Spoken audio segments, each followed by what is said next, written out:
Good evening, everyone. Today we will learn about Hindi mental state examination.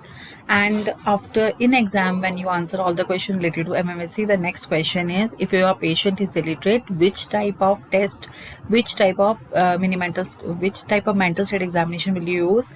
And the answer would be Hindi mental state examination. Then they would ask you what are the differences between the MMSE and HMSE. So in this video, we will learn about it. Now the first 10 questions are related to the orientation. This is same as that of MMSE, but the questions are different. Then here for registration they are using three things like mango, chair and coin.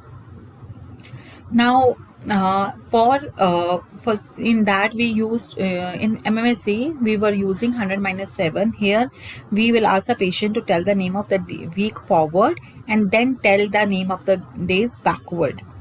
Now, what are the name of the three things which I told you? That is used for the recall. Now, for naming, they have taken two things: wristwatch and pen. Either you can show the things and ask him to name it, or ask him to touch it and then name it.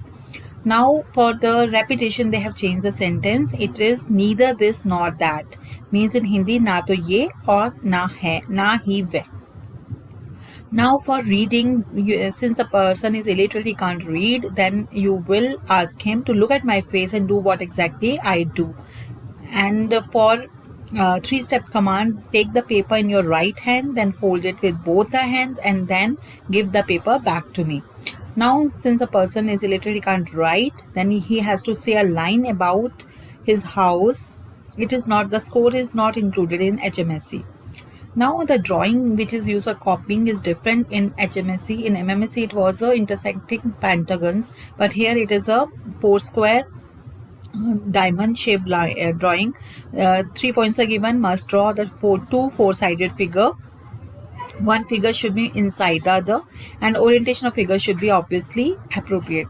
The total score is different. It was 30 in mini-mental. Here it is 31. So please learn the differences between MMSE and HMSE. Thank you.